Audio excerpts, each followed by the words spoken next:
শুক্রবার দুপুরে ভারতীয় জনতা পার্টি ৩২ মাতারবাড়ি মণ্ডলের উদ্যোগে পৃষ্ঠা প্রমুখ সম্মেলন অনুষ্ঠিত হয়।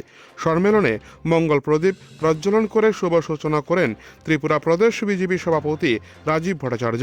এছাড়া ছিলেন বিধায়ক অভিষেক দেবরায়, জেলা বিজেপি সভানেত্রী সবিতা নাগ, মণ্ডল সভাপতি সহ প্রমুখ। এদিন সম্মেলনে স্বাগত ভাষণ রাখেন মাতাবাড়ি মণ্ডল সভাপতি।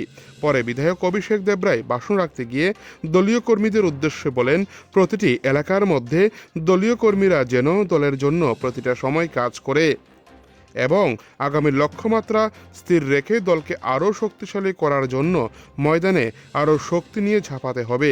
পাশাপাশি পৃষ্ঠা প্রমুখদের সাথে নিয়ে দলের সাংগঠনিক কাজ ও এলাকার বিভিন্ন বিষয় নিয়ে সামনে রেখে তাদের নির্দেশ মতোই যেন কাজ করা হয়, সে নির্দেশ দেন বিধায়ক।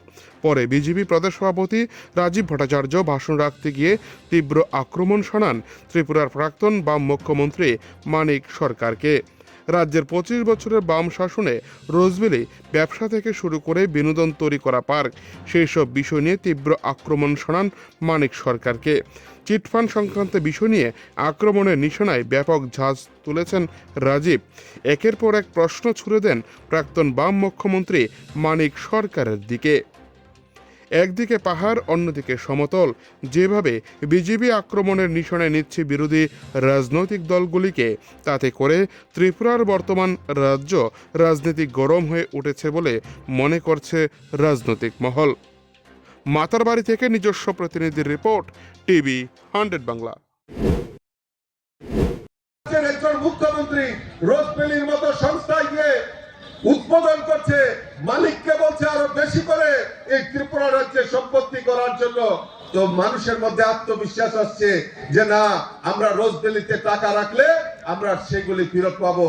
আমি বলতে চাই, আজকে কেন এই রোজভ্যালির টাকা, রোজভ্যালি নয়, শুধু রাজ্যের বিভিন্ন আনাচে কানাচে বিভিন্ন প্রতারক সংস্থা, এই চিটফান্ড সংস্থার নাম দিয়ে এই কমিউনিস্টরা গরিবের টাকা আত্মসাৎ করেছিল। আজকে তাদের পাপের শাস্তি তারা নিশ্চয় পেয়েছে। বন্ধুগণ, আজকে মানিক বাবু বলেন, মানিক সরকার উনি বলেন সর্বহারার নেতা। এখনো দেখবেন এই গ্রামে গঞ্জে কয়েকটা সিপিএম এর নেতা এখনো উকি ঝুঁকি দেয় না, আছে না? বাকি তো সব যেই কর্ম করছে 25 বছরে যেই ইতিহাস তৈরি করছে, আপনারা তো মোটামুটি পূজা পালি দিয়া তারারে যেভাবে যদি কলা লাগে তো কলা দিছেন, বেলপাতা দিছেন, দুব্বা দিছেন, সব পূজা পালি করে আসছেন।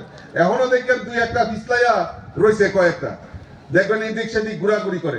জিজ্ঞেস করবেন তো, তারা জিজ্ঞেস করবেন যে 25 বছর তো তোমরা কমিউনিস্টরা সর্বহারার সরকার, সর্বহারার সরকার, মানিক সরকার সর্বহারার সরকার তোমরা বলেছো। কোথায় থাকেন মানিক সরকার? এখন কি গাড়ি ব্যবহার করেন?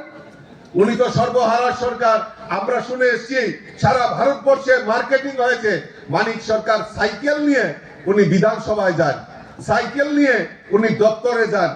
এখন কিরকম চলেন একবার জিজ্ঞেস করবেন তো সিপিএম এর নেতাদেরকে।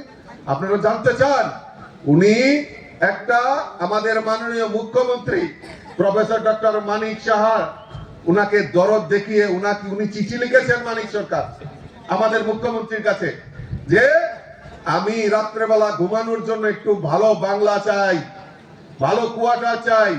তাই উনাকে একটা খুব সুন্দর ডুপ্লেক্স কোয়ার্টার আমাদের মাননীয় মুখ্যমন্ত্রী তথাস্তু করে দিয়েছেন। আমাদের মাননীয় মুখ্যমন্ত্রী দিলদরিয়া মানুষ, উনাকে দিয়ে দিয়েছেন। তারপর লিখেছে আমাকে একটা ভালো গাড়ি দেন। আমাদের মাননীয় মুখ্যমন্ত্রী দিলদরিয়ার মানুষ এই সর্বহারার নেতাকে একটা সরকারি ইনোভা গাড়ি দিয়েছে যে আপনি যত পারে সারা ত্রিপুরা রাজ্যে গিয়ে বিজেপির বিরুদ্ধে যত বক্তব্য করবে আর তত বিজেপির সংগঠন বৃদ্ধি হবে।